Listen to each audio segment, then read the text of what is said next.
Hello and welcome to Take Control of Your Liberty with Scott Tregurtha, where we help critical thinkers by giving you the most true and accurate information we can find, which they should be giving you on mainstream media, but are not. So you can decide for yourself and take control of your liberty, your freedom, and your future. And now, here is Scott Tregurtha. Hello, everybody. I think those of you who want to know some real truth regarding Kamala Harris's Green New Deal will really enjoy today's guest. His name is Ben Deniston, and he's the president of Promethean Action. Ben has been studying and lecturing on viable energy sources and solutions for many years, and he's going to present us with some facts, figures, and graphs regarding our present-day energy situation, what's wrong with the Green New Deal, and present us with some workable solutions. Hang on a minute, Ben will be right here. All right, hello, Ben. Hi, how you doing? All right, welcome to Take Control of Your Liberty. I'm real happy to have you here today because I have seen and heard you on a couple other interviews and discussions where you went over the energy scene pretty darn good, like from beginning to present, and what's going on now. So I've got some questions for you. I know my audience has questions that I will have to ask on their behalf since they're not here. And they, of course, are all invited to email me with any questions. I can ask you if I don't know the answer and get back to them, that kind of thing. So the way I kind of wanted to start off was, and what this is about is this whole energy scene we've got here. The public has been seeing and hearing things from all sides, and our energy scene is suffering. We're suffering from it. And it's linked directly to our economy. Everybody's concerned about the economy, and for some reason, it just keeps not getting resolved, even though we have the technology to do it. Isn't that amazing? Right now, I just wanted to, I'll ask some questions. If you could kind of go through the history. I know you've got graphs and that kind of thing. So the floor is yours now. Yeah, for sure. I mean, thanks for having me on. This is a lot of fun. I've been working on this issue, off and on the last 10 years or so. But I think this is incredibly important. And maybe, just to note off the top, I mean, Trump is absolutely in the right direction. I think probably most of your audience agrees already as a sense of this, that Biden-Harris collective they are destroying this country with their energy policy. And we discussed pre-show a little bit, some of what you liked about what I've done and what my organization has done for Promethean Action is we try and get at the underlying scientific causes, right, and the physical principles underlying these issues. Because like you said, there's a lot of stuff out there. Some people claim wind and solar are the best thing ever. Some people claim, they're no good, and you got a lot of opinions out there. And then even if you get to some of the stuff about cost, like, there's claims that solar and wind costs are the cheapest, right? But then you got all these subsidies involved and, different ways of kind of manipulating the figures. And they talk about capacity versus actual energy delivered, which is a whole nother side of it. So, just for context, the work I've done and our organization has done is really try to get at the core underlying what we sometimes call physical economic principles. What's the real underlying causes of good and bad energy policies, right? So, that's just to kind of preface. And you said you liked this work we've done on the history of the progression of energy sources throughout the development of our country, which I think is a great illustration to get us off. So let me just share my screen here to get this pulled up. Yeah, sure thing. Yeah, so we got here a series of slides we're going to go through that show you the progression of energy use per person in our country. And this is a very good way to look at it. You want to look at the not just how much an average individual consumes for themselves, but if you account for all aspects of society, industry, agriculture, transportation, commercial transportation, even stuff the average person might not be involved in, but they require energy for those activities, and those energies that energy is used in sustaining the economy as a whole. So your total energy use throughout the entire economy, and then you average it to a per person value. That is a real good rough measure of how an economy progresses, quite frankly. And there's deeper stuff we can talk to about. This is actually, according to work I've seen and some work I'm kind of in the middle of working on, this is kind of a universal law of progress throughout the natural world.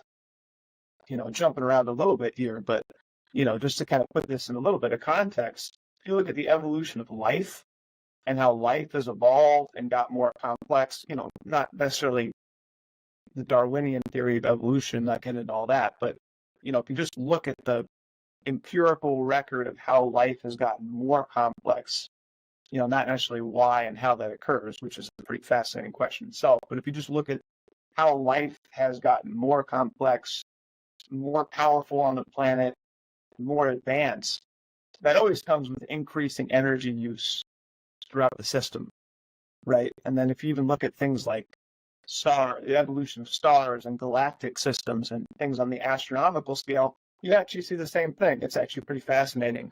So, I only say that kind of briefly, and maybe we'll get back into it a little later, but I only say that briefly to say, looking at the progress of an economy and human society in those terms isn't an arbitrary measure. It's actually a measure of how anything that's getting more advanced, more complex, more developed, has a higher level of energy throughput through that system, right? So if we want to look at the history of how our economy has progressed, that's what we're going to look at here. So we're looking again at energy use per person. And then you get real great insights if you break that up between the different sources of energy, right? So what we have here initially is only the energy use in, what you would call biomass, which would mostly be burning wood, right?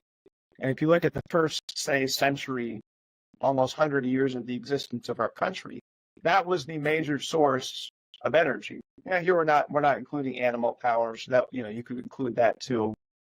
The data set I worked off here didn't have that incorporated. What was it? I'm sorry? What was it? Animal? You could, if you want to be a little more rigorous, you could account for the energy, the use of horses and oxen for pulling, right, direct animal use. Yeah, just horsepower. Horsepower, exactly. the original horsepower. Right? Exactly. Right. When it was easier to count. You had 1-2 horses on your buggy. You got 2 horsepower. Right. Right.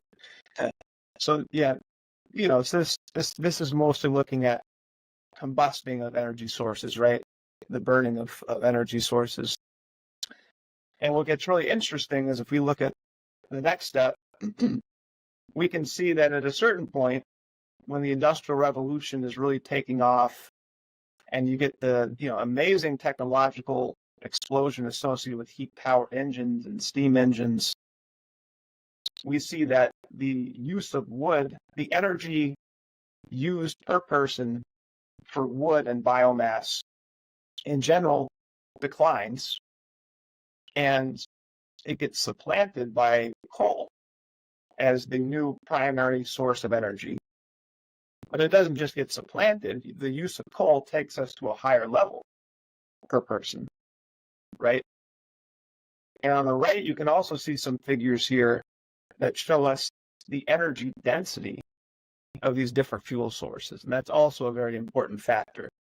So coal is about 50% more energy dense, meaning per weight of the fuel, you get more energy out of it, right? So if you were carrying around 10 pounds of wood versus 10 pounds of coal, having that same 10 pounds of weight of the two fuels, well, the coal actually gives you 50% more energy, right? So that's an important factor where you get a higher energy density in your the source of fuel you're using. Right. So that's also a very important factor in the progress of energy use in an economy. And just so we're clear with the audience, what are the numbers on the left and the numbers across the bottom representing? Yeah, so the numbers across the bottom are the years throughout the history of our country. So going from 1776 up to, I think these figures run through 2016 or something like that, maybe up to 2020. And then the vertical axis is energy use per person per year, measured in kilowatt hours. All right. More, if you look at what people might initially think of kilowatt hours in terms of electricity use, right, which is kind of how we tend to measure things today and more often. But here we're talking about what's technically called primary energy use or total energy use. So, for example, the energy going into the gasoline in your car, the energy used in terms of the gasoline in your car to drive around, right? That's not electrical energy, but it's energy. So here we're looking at total energy use per person per year, and the unit of energy measured here is kilowatt hours. And then we're looking at how, as time progresses and we move to successively higher energy dense fuel sources, how the total energy per person use increases. So we looked at the use of wood and biomass. That started to fall off and be supplanted by coal, which brought us to a higher level. Around, it started earlier in small forms, but like 1920s, you started to really get the takeoff, 1930s, and especially in the 1940s, you get the real takeoff of oil and natural gas as the next wave, which again supplanted much of the coal use, right, but also took us to a higher total level of energy use. And again, oil and natural gas are then significant increases in the energy density of those fuel sources. So oil is now about twice as energy dense as coal and almost 3 times as energy dense as wood. So again, you got your 10 pounds of wood, you got your 10 pounds of coal, you got your 10 pounds of oil, petroleum. The 10 pounds of oil gives you twice the energy almost as the coal and almost 3 times as the wood, right? So, that you get a higher amount of energy per weight of the fuel you're acquiring and moving around your economy and then using. So we see this process of an overall increase in the energy use per person, and we see it facilitated by successive waves of moving to more advanced sources of energy measured by higher energy densities, right? And this is a depiction of what, as of the 1960s, as of the John F. Kennedy administration, what we thought nuclear power was going to do, right? So we thought it was going to do. Exactly. Yeah. So we thought nuclear fission power was just going to. They didn't look at it in these terms, right? They didn't look at it from that I'm analyzing it here. They just gave a projection just of how much expected growth they thought was going to come from nuclear, right? And then I interpret it into these terms, but it fits perfectly in this analysis that I developed here, where again, you go from wood and biomass to coal to oil and natural gas to nuclear, right? Every one of those steps is a fuel source with a higher energy density, and it takes us to an economy where we can have a higher total energy throughput per person, right? And obviously energy is used for everything, for transportation, for production of goods, right? For activities in the regular household, commercial activities, right? Energy is just a lifeblood of an economy. right? Again, this is like a good general metric. And, I've done other studies looking at, so this is the US economy. But if you look at like all the economies around the world, and you look at basic things like life expectancy, infant mortality, all of these basic metrics of quality of life for an economy, they all correlate to energy use per capita, right? Nations that you never find a nation with high living conditions, high quality of life, and a low energy use per capita. It just doesn't exist, right? So again, so the more energy and the better the energy, the more life we can support. Exactly. And, if you pull a plug on it and reduce it, we lose life. In other words, we have more death. Exactly. Ultimately. Lower quality. Absolutely. Absolutely, yeah. And again, that's like a natural law throughout the universe of any evolving complex system, right? Human economy being one expression of that, Right. And any advancing system that's moving to higher states, more advanced states, requires a higher energy throughput to sustain that, right? Yeah, exactly. So this is what we had expected to happen in the early 1960s. This is what we thought the future was going to look like, right? But then what did we have take over? We had these insane policies of radical environmentalism, right? Post-industrial policy, which became globalization, where we said, we don't need to produce things in this country. We'll just have poor people in other countries do it as a cheap labor source, right? And we'll just import it. Right. And, we want to, I think we'll get into the whole environmentalist thing, in a little more detail, but these radical environmental policies, if you look at the real history of it, it comes directly from population control, imperialist ideologies that say we want to limit population growth, we want to suppress the development of populations, right? We want to control resources. We want, the core origins of the environmental policy are purely colonial, environmental, or imperial in their very nature. So, we adopted this insane policy framework, shutting down industry, going into radical environmentalist modes. And as a result of that, this is what the actual history of U.S. energy use has looked like, right? Nuclear made a contribution, but nowhere near what we had expected it to, right? Right. Now, and if you, go ahead. And if you take that, one step further, this is maybe a little detailed to get into here, but if you look at the economy over the last, say since 1950 forward, and you look at this period from 1950 to 1971, and then you look at 1971 to say 2009, those are certain big change points in the economy. And then you look at 2009 to present, you can see that the industrial sector, is the only sector to have decline in the energy use per person over this night as a result of this shift to post-industrial radical environmentalist policies, right? So we're breaking the economy here into the commercial sector, residential sector, transportation, right, and industry, right? So commercial activity, commerce, right, your stores and all of that, right? Residential use, just your regular household use, right? Transportation, big energy user, right? Shipping goods around, how we get ourselves around and how we transport goods that we need around, right? And then energy for industry use, right?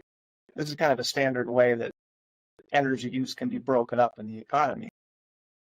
1950 to 71, all sectors grow, right? As the economy is growing, all sectors are growing together. 1971, again, now this is the beginning of the real shift toward this crazy policy framework. Things got worse over time, and this is when it really began around this time period, shutting down industry, the very beginnings of shifting to what became globalization. and the real cementing of the beginning of these radical environmentalist policies. So if you look at that phase, 1971 to 2009, every other sector grew. Residential and transportation, not by a huge amount, but they grew a little bit. The commercial grew significantly. Industry was the only sector that declined, and it declined a lot. It declined a third, right? Oh. So you just see it in these figures. So just to underscore this, the importance of the impact of these environmentalist and globalist economic policies, you see it reflected immediately just in the energy consumption, the energy consumption for the industrial sector. So I just kind of highlight that because that is the main difference between these two figures here. What we expected to happen, as of the early 1960s versus what really did happen in terms of our total energy consumption, right? We didn't just get more efficient in how we used energy, right? We saw a complete flatlining of our total energy use because we shut down industry. We stopped producing things, right? And we started relying on, so we haven't had a healthy functioning economy really for a couple generations. It's gotten worse over time, but we've not had an economy that actually produces what we need to sustain ourselves, right? And we saw that with COVID, right? The supply line issue, right? Oh, ridiculous. The things that we survive on, that we require to live, we don't produce here, right? Because we've gone to this crazy economic model.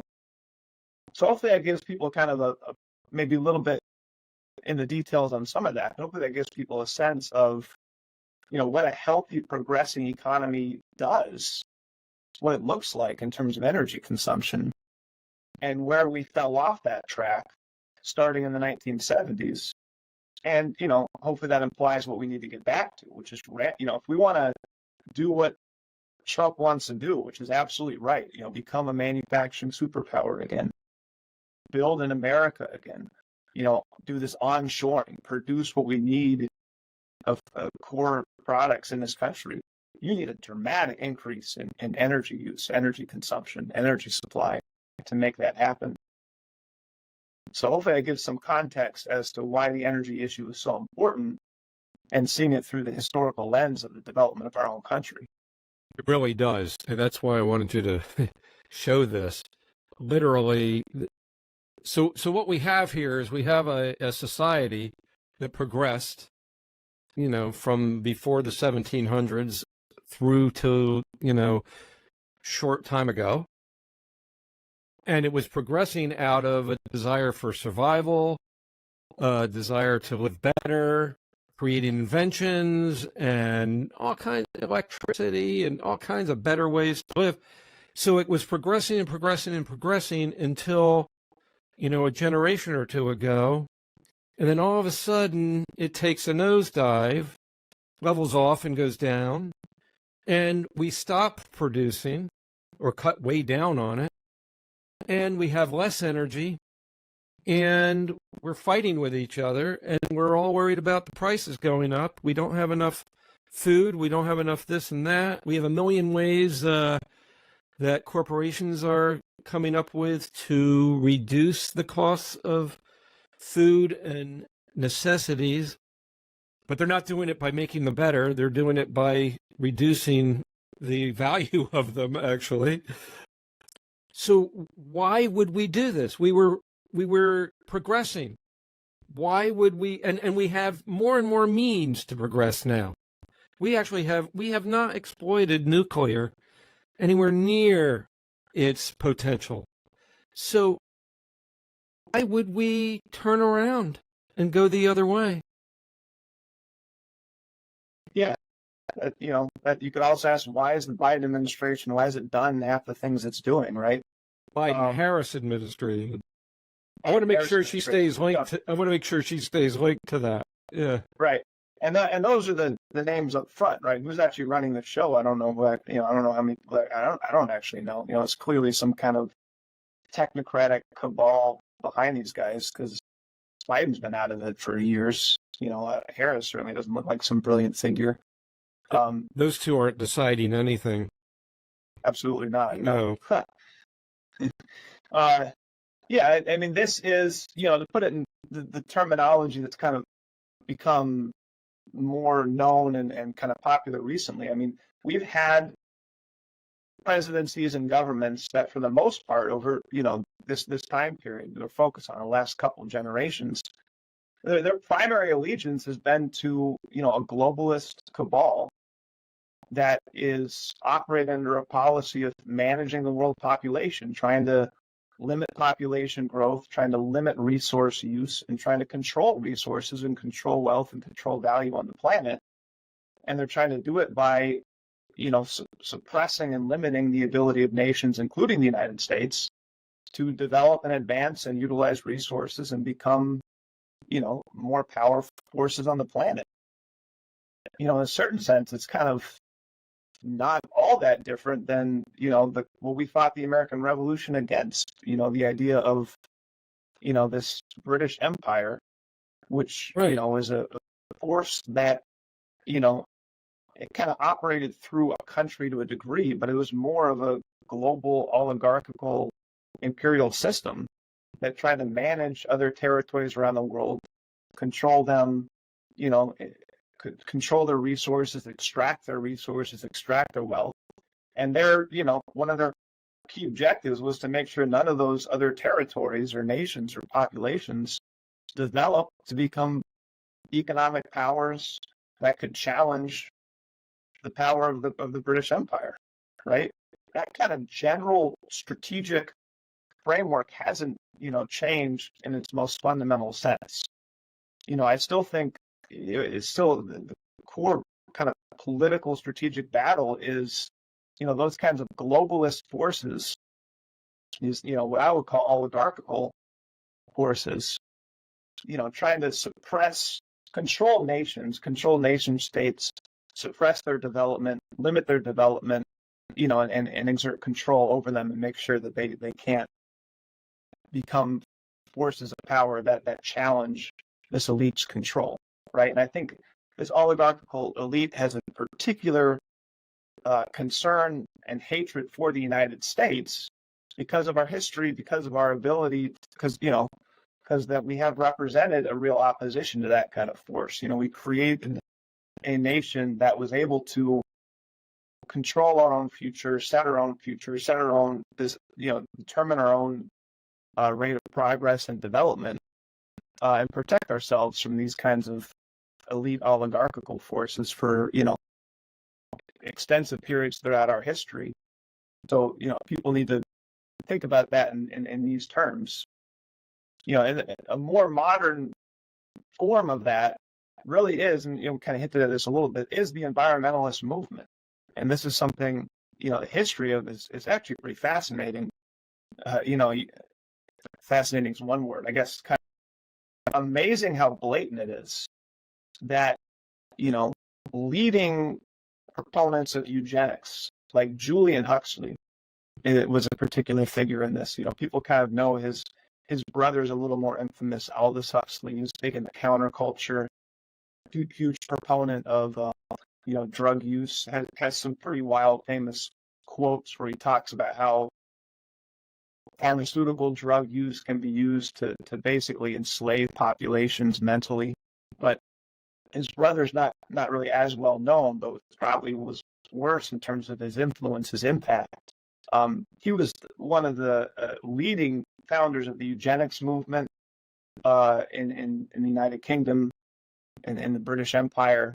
Huge proponent of eugenics.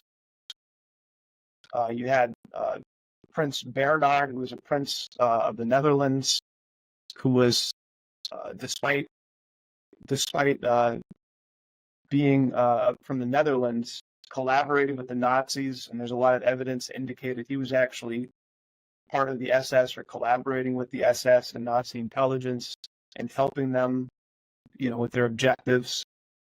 There's a whole lot of story around that. Prince Bernhard or Prince Philip, who passed away relatively recently, who's also family has very close Nazi ties, and these are the and who himself more than one time stated if he could be reincarnated as anything in the world, he would want to be reincarnated as a deadly virus to help control overpopulation of human beings on the planet. Right? That's the mentality of this guy. So these are the people that literally created the initial launch of what became the modern environmentalist movement. Right? Right now, Genesis, Nazis, yeah. well, I just wanted to interject something there. I can just hear people who are pro-environmental who are listening. Yeah. I can just hear their questions. Well, Absolutely, yeah. yeah. So, like, well, what are you going to do about the negative effects of all this? Pollution, right? Nuclear has radiation and so on. So you're saying it's mankind needs it to progress, but we're killing mankind with it. So, and what's your answer to the? That's a lot can be said there. I think the most important thing is that the best way to ensure that we have a positive and not negative impact on the planet is to progress. Right. It's been natural to us for exactly created. You look at issues like deforestation, right? What was one of the biggest reversals of earlier trends to just wiping out forests? Well, we advanced from being primarily dependent upon wood to being dependent upon coal as a power source. Right. Right. And if you look at, and this is, seeing developing nations, less developed nations, more developed nations, general metrics of pollution and environmental degradation go down as populations develop and get more advanced. Right. So that's kind of like the first primary. So, I like to use the term radical environmentalist because, the term environmentalist can mean different things to different people. Personally, I kind of grew up in nature. I love nature. I love our national parks. I enjoy being out in nature. I love hiking. Yosemite is one of my favorite places. I love to get back there whenever I can.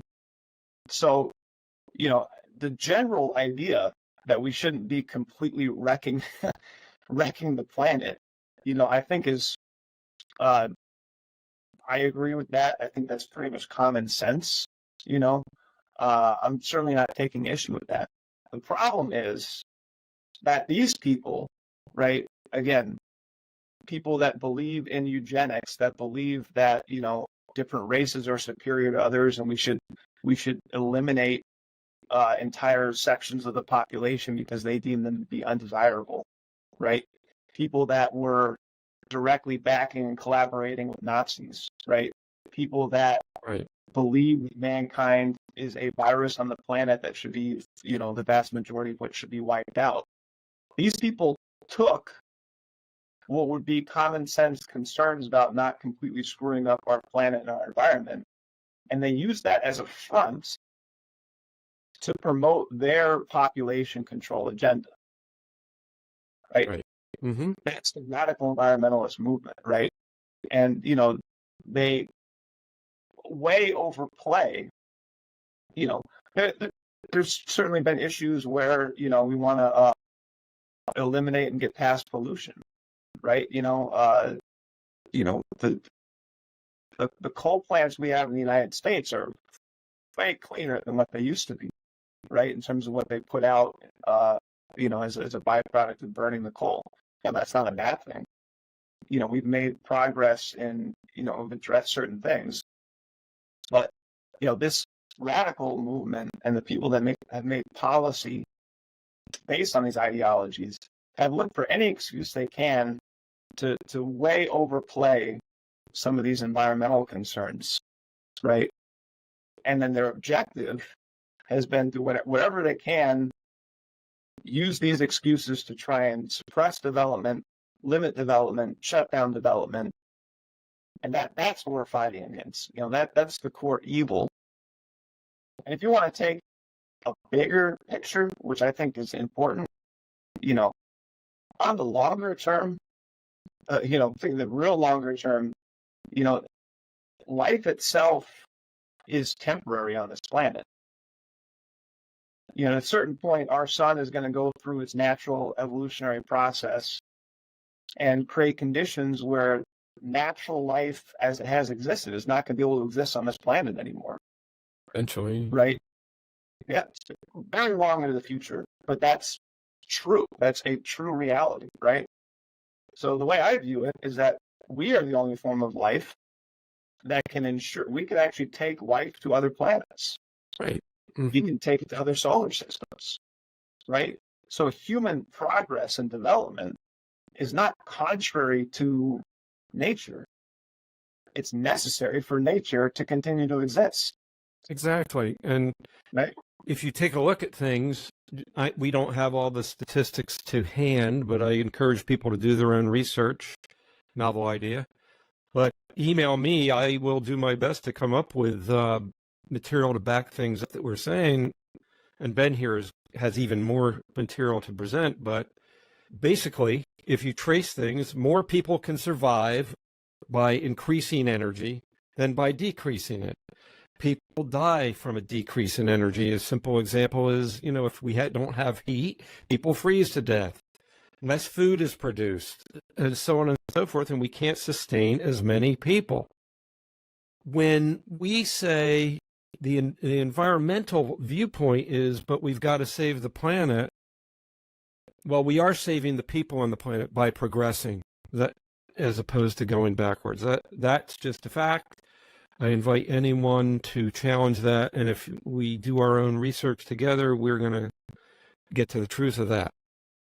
But what do you say to people that, say, well, okay, so the environmentalists have a behind-the-scenes motivation to destroy us, or they are tools of the oligarchs who want to reduce the population and destroy us. Why would they want to do that? That's the big question people have. Well, so why would somebody want to do that? Well, you got to study history a little bit. Why did the Nazis want to do what they did?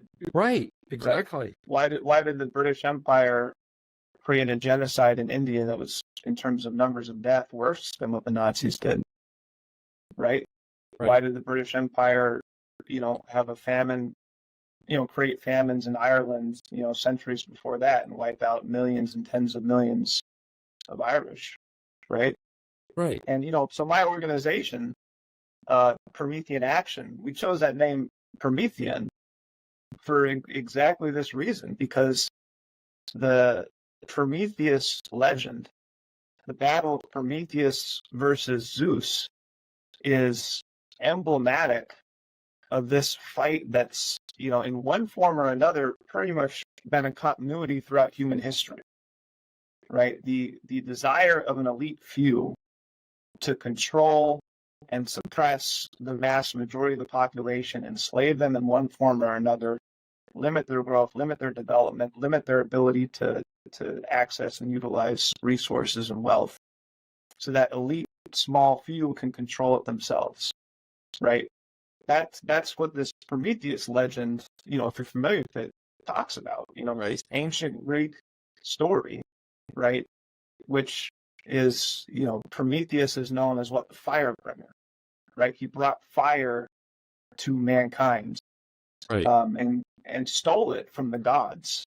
And if you look at Aeschylus, this ancient Greek playwright, different people have told the Prometheus legend slightly different ways, but I think the Aeschylus story in Prometheus Bound is, probably one of the best places to start.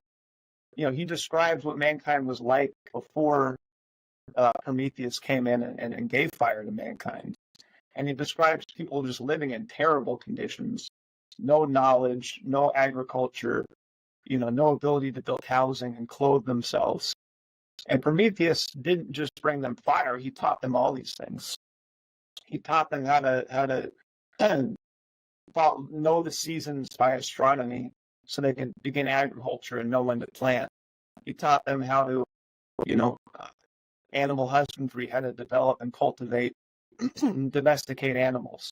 He taught them how to read and other forms of knowledge, right? So Prometheus took mankind from a almost animal-like state, and he gave them knowledge and the ability to improve their conditions and improve themselves, right? And fire is kind of the exemplar representation of all of that knowledge and development. And what did Zeus do? Zeus, the king of the so-called gods, right? The Olympian gods, the oligarchical class that ruled over mankind. That enraged Zeus more than anything, right? Zeus's entire motivation, entire existence was premised upon this keeping the vast majority of the so-called mortals in this suppressed, undeveloped state. So, that Prometheus legend, to me, is I think the reason why that legend permeated and lasted so long, right, and still around with us today, thousands of years after Aeschylus wrote it, and Aeschylus wrote his variation, to express a tale that had gone back even, times earlier than that, is because there's an underlying invariant truth that we see recurring throughout human history in different forms, in different expressions, under different premises. But there's an invariant to that, which, I would call this, as maybe an oligarchical principle, this continuing desire for an elite few to manage and control and suppress the vast majority of the population, right? And really, because they view humanity just like another beast, like another animal to be managed like cattle, right, or sheep or something, So, to get back to the original question, why would people do this today? Well, they're sick people. Why would people do a lot of this stuff? When people do a lot of stuff, I don't know if we need to get into like the general, the Jeffrey Epstein list or something. Right. But people do a lot of sick things. That I have a hard time comprehending, how people would end up doing stuff like that, but they do. And you look at human history again, the horrors of the Nazis, the horrors of the British Empire, right? Mass genocide, tens of millions of people just starved to death, horrific conditions in India, at the beginning of the 20th century, going back into the 19th century and into the beginning of the 20th century under British rule, right? The British genocides against the Irish. You see this, recurring, general forms of slavery, right? To us today, slavery seems like a barbaric, like, how could people do that? But they did it, it was, so yeah, some of it is, I think, a real failure in our educational system to teach real history. People think it seems to be kind of this like fantasy delusion today that, these kinds of forces that we fought against in the American Revolution, and other nations and peoples have battled against just somehow went away, right? Like, that just doesn't exist anymore. That's just a fantasy world. Right. And the reason why people would do this kind of thing and want to crush mankind, that's something we probably can never answer. I always say, don't try to understand insanity. I'm going to. But what's more productive is to look at what does happen when you cut energy. And if you really look at true statistics that are honest, and if you do your own the audience out there, if they do their own research, and are really after the truth, and I'm more than willing to help if anybody wants to contact me. If you look up what happens when you reduce energy as opposed to when you create it, you'll find mankind has always been worse off. So all you have to do, don't worry about why people would want to destroy mankind. Look at when they do certain things, they do destroy mankind. So let's not do those things anymore, and let's do the opposite and go the other way. So with that, I know you have more to show us on actual figures and on energy costs and usage and things like that. Yeah. Yeah, let's try and get into that. It's, kind of, I think maybe what we're building up towards a little bit here, which, this is an analysis of the Green New Deal, which I did a couple of years ago, which I think is relevant to today. So, I think, well, the kind of getting into some of this discussion is, the real just absolutely suicidal nature of the Biden-Harris policy, Harris-Biden policy. What Harris would certainly continue everything Biden's done. There's no indication to be any difference at all. Absolutely. Despite this massive gaslighting campaign. Can I just interject here? It doesn't matter who you put in that slot. They're being run by the same people. Right. Okay? They're being run by the same oligarchs, the same rotten people. Okay? I just had to get that out there, but go ahead. 100%, which is why they hate Trump so much, because he is his own man, Why they don't hate, they existentially fear him. Right. Why they're so desperate to take him out. Right. Exactly. But this is, so the Green New Deal, right? So, with everything we've talked about already, the vital nature of energy, the motivation to suppress development. Let's look at what the Green New Deal is, right? And what we're looking at here is a government study that looked at, which I think is just really important, because I haven't seen too many people try and do this. They looked at the material cost of energy production through different means of generating energy. We're specifically talking about electricity here. So if you look at coal generation, electricity generation through coal, through natural gas, nuclear, wind, and solar. Now I'm going to talk about wind and solar as kind of the core elements of this Green New Deal program that's being pushed by the Harris Collective. What we're looking at here is the material goods required to produce a unit amount of energy. And it's a little complicated because we're actually talking about a unit, we're accounting for the life cycle of these energy systems, right? So a coal plant, you make an investment to build it, right? It requires a certain amount of glass, concrete, cement, steel, copper, aluminum, right? Those are some of the core raw material elements, right, that are required to build a coal plant, to build a natural gas plant, to build a wind turbine, to build a nuclear plant, to build solar panels, right? And so what we have here is a very interesting kind of apples to apples comparison.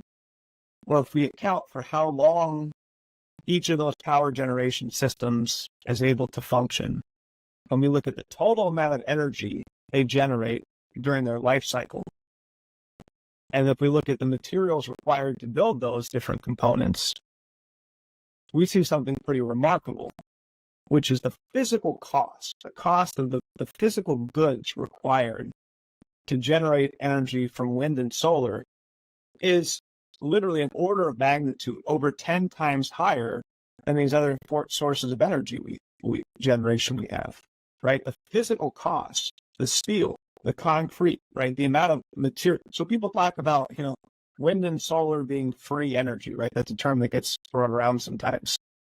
Well, it's ridiculous because you have to build systems to capture that energy.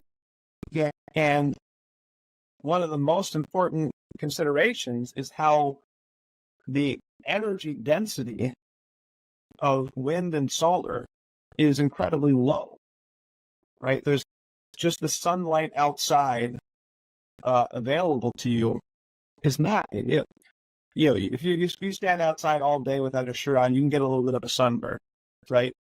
But that's as bad as it gets, right?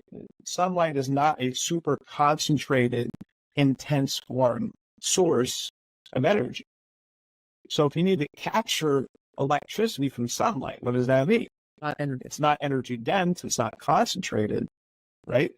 So you have to cover a large territory, right? Same with wind. You have to cover a large territory with tons of solar panels, tons of windmills, right? So the land use figures is like 100-fold, right? If you compare the amount of land it takes to generate the same amount of consistent power from wind and solar versus nuclear, for example, it's something like 100-fold, right? It takes 100 times the land area, right? And if you account for, the materials you got to put on that land area, right? You got to build the windmills, you got to build the turbines, you got to build the solar panels, versus just building a nuclear plant or just building a natural gas plant, right? The material cost of wind and solar is so much higher, right? And so that's what we're looking at here, is an apples to apples comparison. We're just talking about total tons of material, right? You could convert this to dollar figures, which might be useful also, right? How much each of these raw materials cost, right? Here we're just talking, just to keep it kind of in just physical terms, we're just talking about total tons of raw materials required to generate one equivalent amount of energy. I think we're talking here, I think it's a gigawatt hour, 1,000 megawatt hours of electricity. So the figures on the left are tons of materials needed? Tons of material. Yeah. Okay, we're not going into costs, but just use common sense. The more material, the higher the cost. So exactly. Yeah. Yeah. So you can see, if you want to just roughly proportional 10x material, 10x cost, right? Right. In terms of the physical costs of these systems, right? So I took these figures. Right. So solar and wind are anything but free. Exactly. Right? Exactly. Right. And then so if you take the Biden plan Biden put out a few years ago now, which again, Harris is certainly going to push the exact same thing, this whole Green New Deal, right? And again, this is a globalist policy. Nations in Europe are talking about this. Some nations are going down this, disastrous path, right? So what Biden was pushing, a few years ago, 100% CO2 free electricity by 2035, 50% reduction of greenhouse gases from 2005 levels by 2030, right? So if we try to implement that plan, right, this is our total electricity generation divided by different sources of electricity, right? Through about 2020 is actual historical data, right? And then 2020 onward is implementing the Biden plan, right?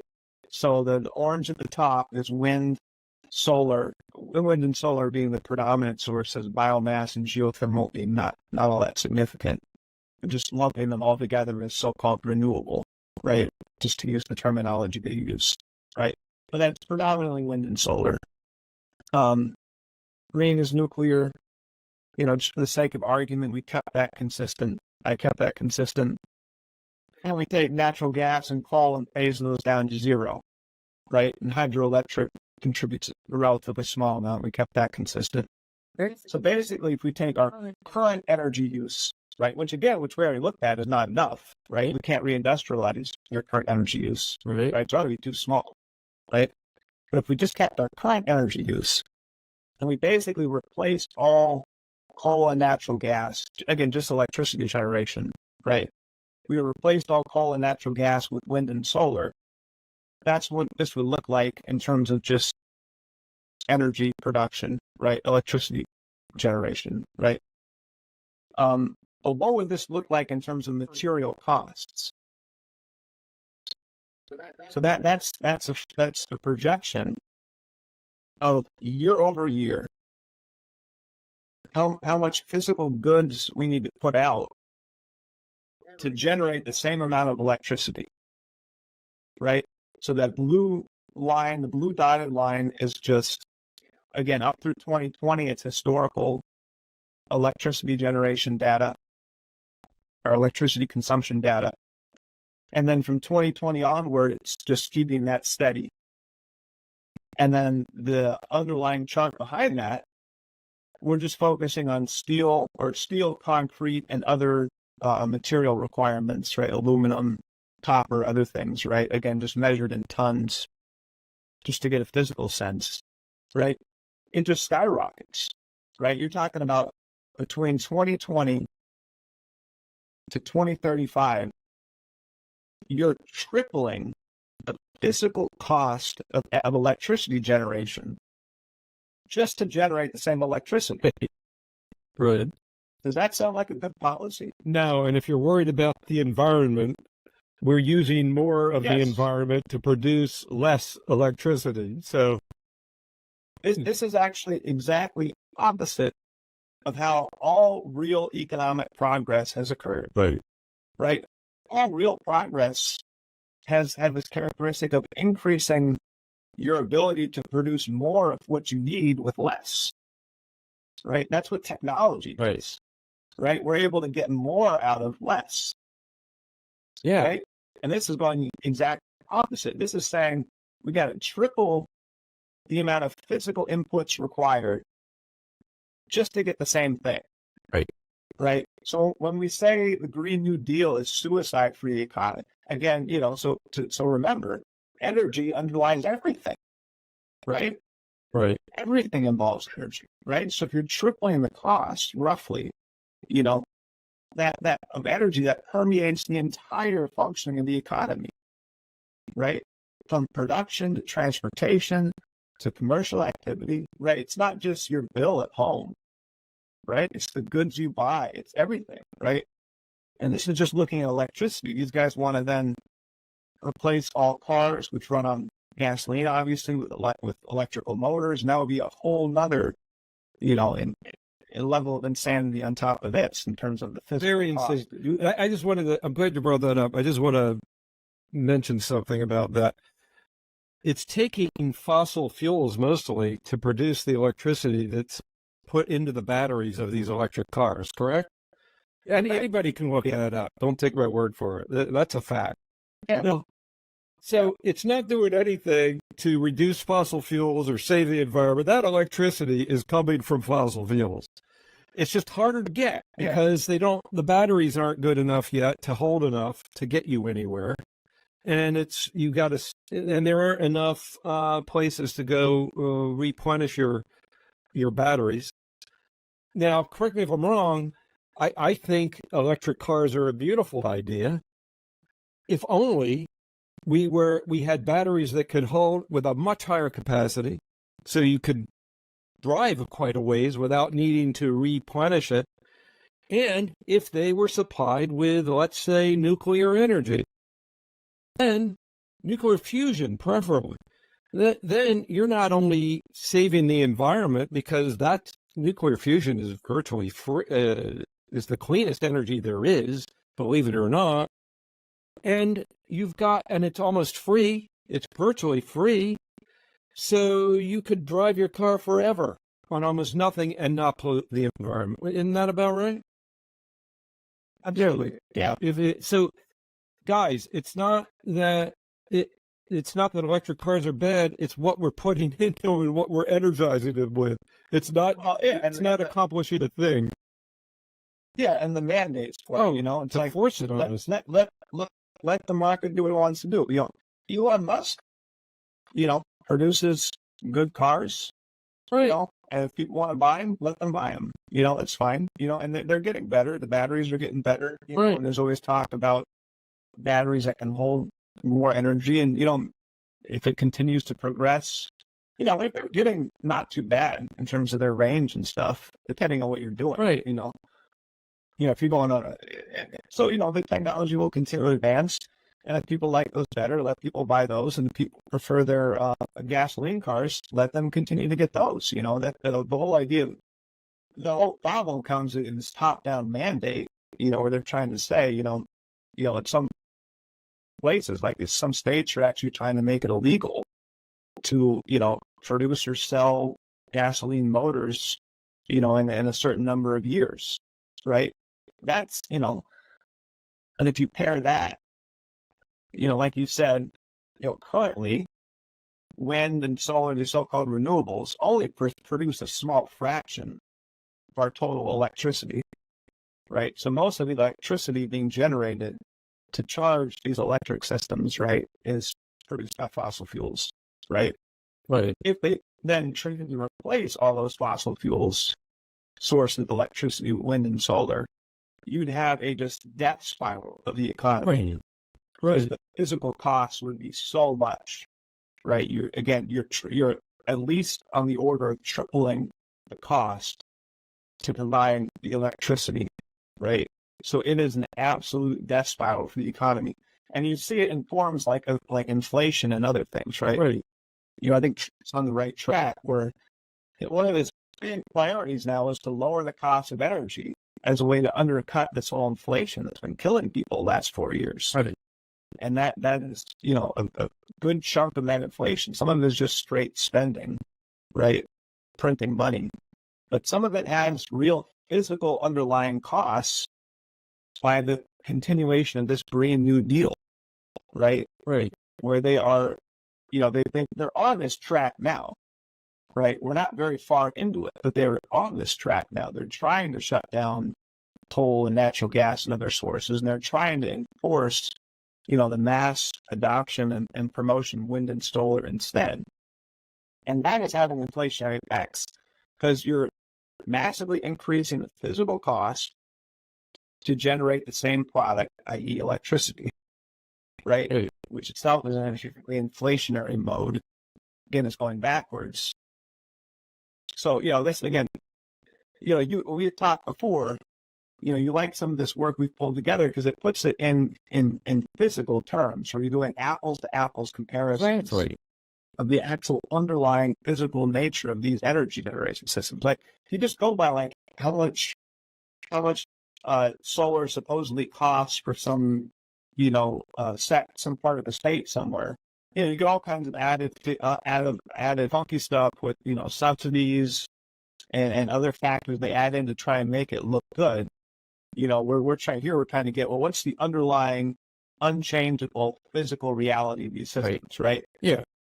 No technological advance is going to change the density of sunlight reaching the surface of the Earth. Right. And it's not going to change, right? No matter what, you're going to have to cover large territories, right? And some people want to build space solar, so you put it in Earth orbit. You get a little bit of a boost there, right?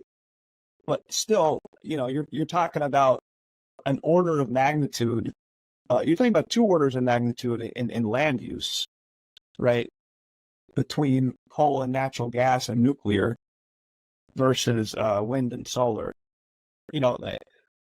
By going into orbit, I think you get maybe a doubling, right, of the energy density available because you don't have the sunlight.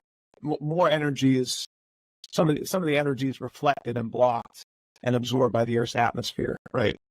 So you could go into Earth orbit, you could maybe get a double the energy available.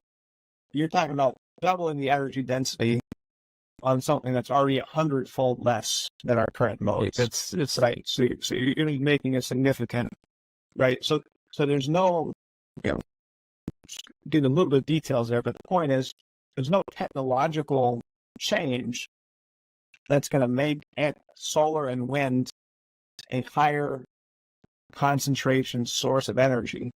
So there's nothing you can do to change the fact you need to have a huge material, physical cost to cover territories with enough energy capturing apparatuses, windmills, solar panels, whatever variation you want, right? California's got this crazy solar reflector. Have you seen this thing? Yeah, right. Near California and Nevada. If you drive by that thing and you look at it, you get the burn mark in your eye for a couple.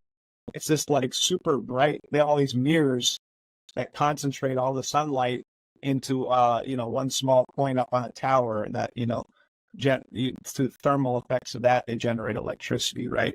Which ended up being a total disaster for project because it didn't produce nearly what they claimed it was going to produce. Trying to do everything. But it doesn't matter if you do.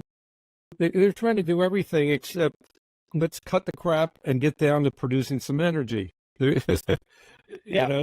And so, like you said, we're kind of going a lot in some of the negative sides. In the future, like you said, it's continuing in the history that we talked about at the beginning, right?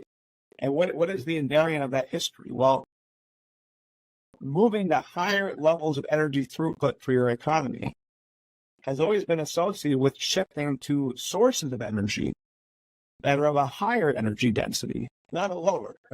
Right? Wind and solar are lower, right? They're way lower, right? You go from wood and biomass to coal to oil, to natural gas, to nuclear fission, and then to nuclear fusion, every single one of those steps is an increase in the energy density of your fuel source. You get more energy per weight of your fuel. Right. And it's not an increase in damage to the planet. Right. Obviously, it's the opposite, right? Yeah. If you're shifting to an energy source where, it requires half the volume to provide the same amount of energy you're getting before, that's half the resources you need to extract, right? Per unit of energy you generate. But the real big shift is to nuclear, because, wood and biomass to coal, to oil, to natural gas is like, 50% increase there, doubling there. There's significant gains in your energy density. When you make that shift from fossil fuels, chemical fuels, really, any form of chemical reaction to nuclear reactions, you're talking about 100,000 times to 1,000,000 times the energy. It's amazing. The amount of, I did a comparison once, because I don't think people realize how incredibly energy dense nuclear energy sources are. Well, what would you guess? So if you have a tank of gasoline, right, just a regular car, your full tank of gas, right? That's, what's a 25 gallons, right? That's probably an average fuel size or something like that. So 25 gallons. Imagine 25 gallons of milk, right? It's a lot of, it's a good amount of volume of fuel there, right? Right. 25 gallons. To be able to get the same amount of energy out of nuclear uranium fuel, how much fuel do you think you'd need? It's almost a fraction. I can't even come up with the figures. What you'd need. It's a paper, right? Either a paper clip, right? You're comparing. Again, imagine a gallon of milk, right? Whole jug, gallon of milk. 25 of those, right? That's the amount of petroleum, oil you need to get the same amount of energy as you get out of one paper clip of nuclear fuel. Right? So you're not just talking about, a doubling or a 50% or a doubling of energy density. You're talking about huge leap, right? So what is that, so that means, you're talking about impact on the planet and all this stuff, that means if we shifted all of our coal electricity generation over to nuclear fission, right? That is a reduction of the total volume of material we have to pull out of the earth of 100,000 fold. Right? Yep. So think about it in those terms, right? So you can not only replace what we have now, but dramatically increase the total energy consumption globally and still be mining far less material from the planet. That's progress. That's technological progress, right? This Green New Deal is the opposite direction, right? We got to increase the amount of materials we got to pull out of the earth and manufacture and build into energy capturing apparatus just to get the same. We have to increase the physical cost, the impact on the planet, the land use, just to get the same amount of electricity, right? That's going backwards, right? Progress is going the opposite way. We're able to get more energy production out of a smaller requirement, right? Which is shipping. And like you said, nuclear fission is great. It's incredible. Nuclear fusion is then another leap beyond that. Even more energy dense. And then you're talking about, uranium deposits, and you might can be limited and maybe a little harder to obtain. Thorium is another potential fission fuel source that's maybe a little more widely available. But then when so they're not scarce by any means. But when you go to nuclear fusion, now you're talking about different isotopes, different types of hydrogen and helium, which are, the most abundant elements in the entire universe, right? So the idea of limitations in energy sources just kind of goes out the window with fusion power. Right. exactly. So, there's an amazing future before us if we actually can, get control of our government, right? Which Trump is trying to do, and they're trying to kill him for trying to do it, right?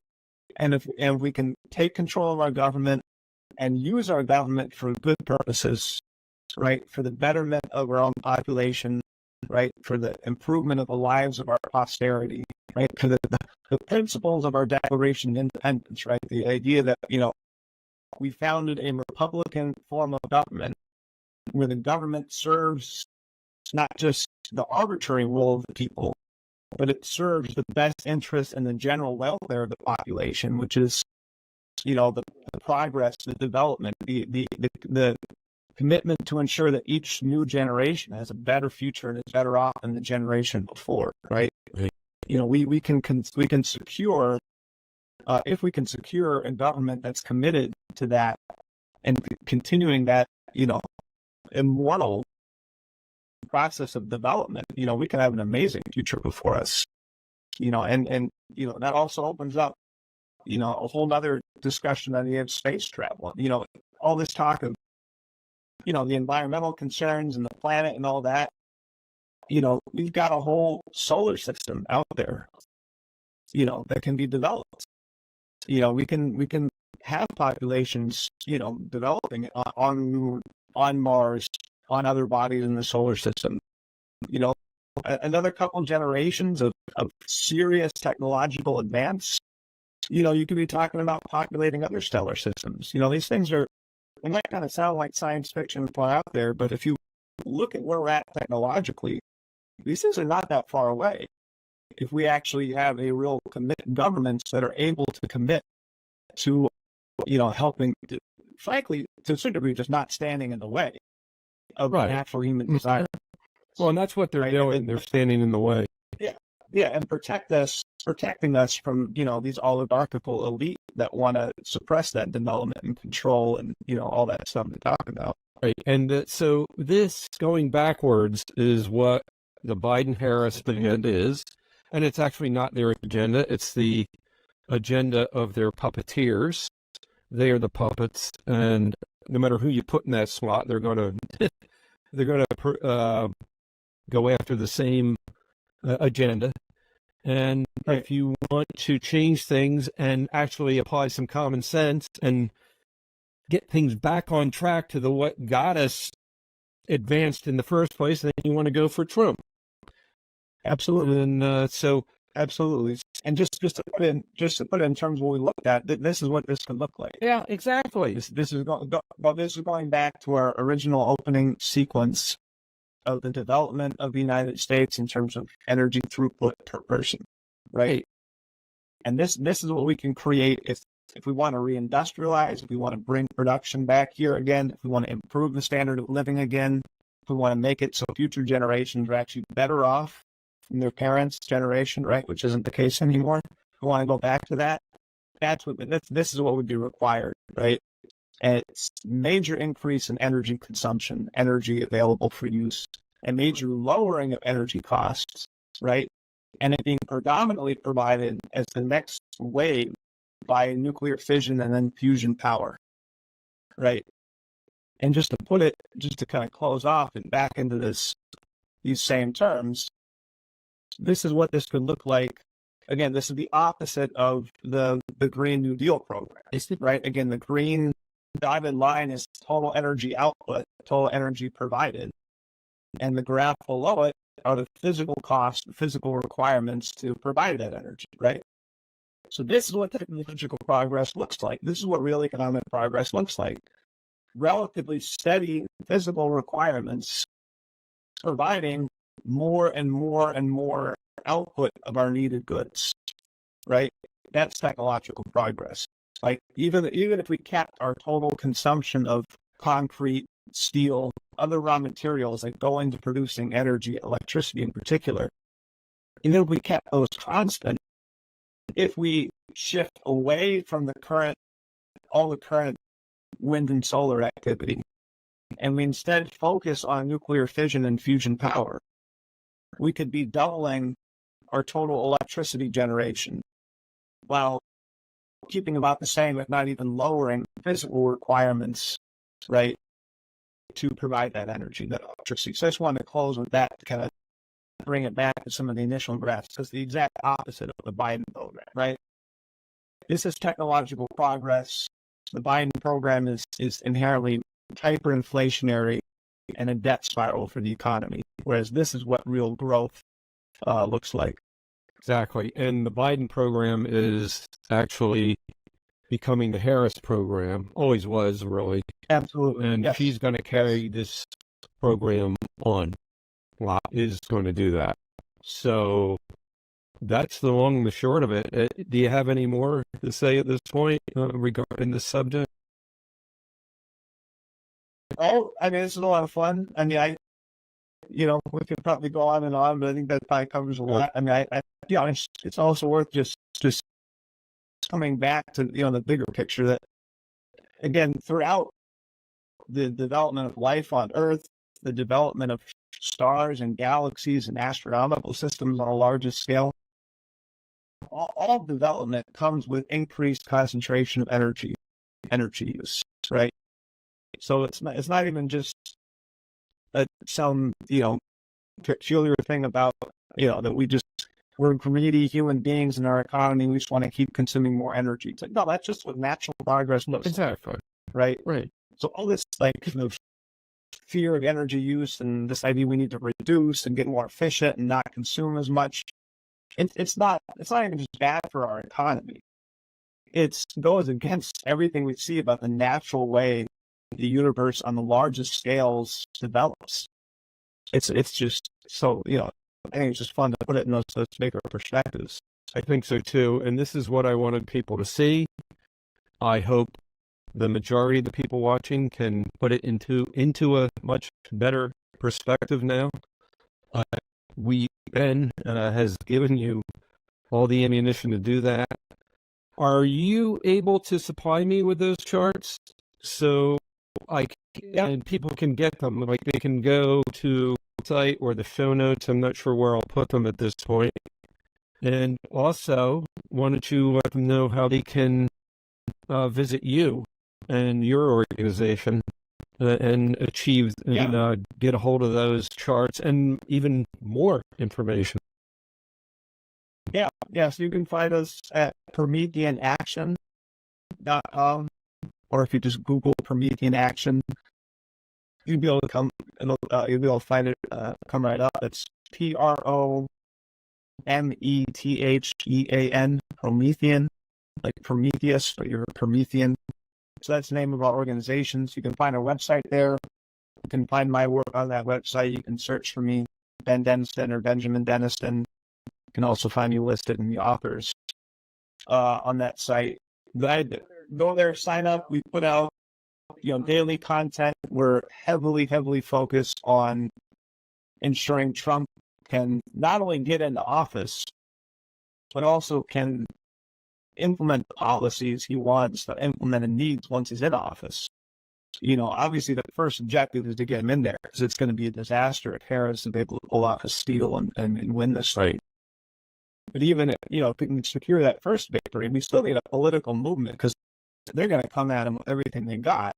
We saw that with this first term. Oh, yeah. So we're focused on building a constituency, building a movement that's going to, fight for these policies, fight for these programs, and ensure that political backing is there to see through this America First, Make America Great Again agenda. So I definitely encourage people to go to our website. You can sign up for our newsletter and keep in touch with us that way. We're big on getting our stuff out via email. You can also become a member and support us.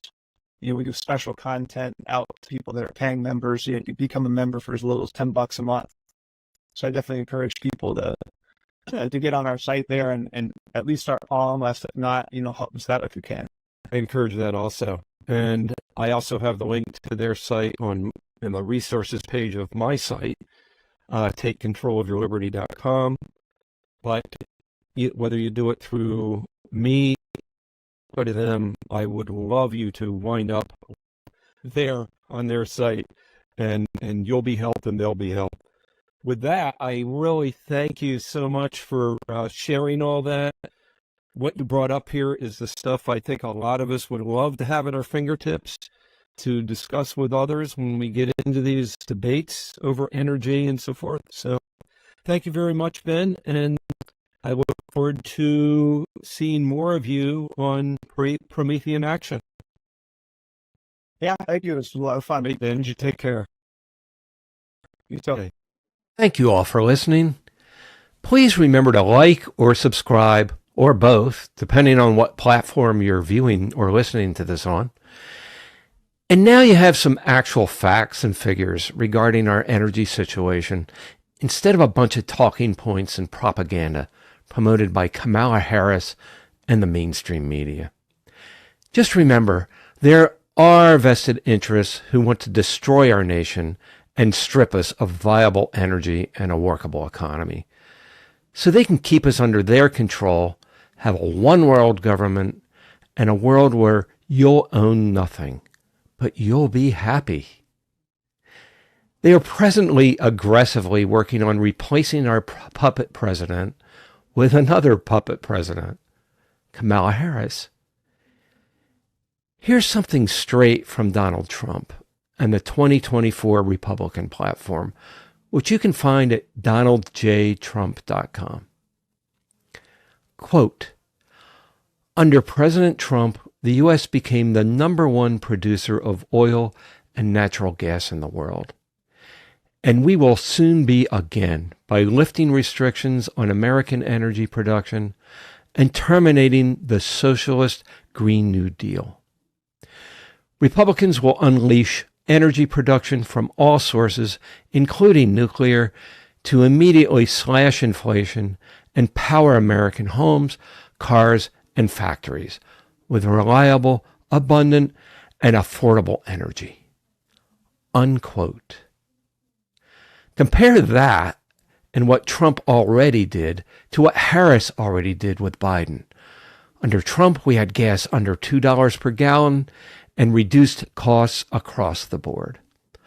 Under Biden-Harris, we have gas at least double that and much higher costs across the board. You can get all graphs and information pertaining to this podcast at takecontrolofyourliberty.com. You can also email me at scott@takecontrolofyourliberty.com in case you have any questions or comments. Also, all my contact information is on the website. I also highly encourage you to visit Ben's organization's website, prometheanaction.com, which is also on my website, for further updates. And also remember to vote Trump by November 5th and get as many people as you can to do the same. And until next week, remember to take control of your liberty, because nobody can do that but you, and we don't want anybody doing that but you.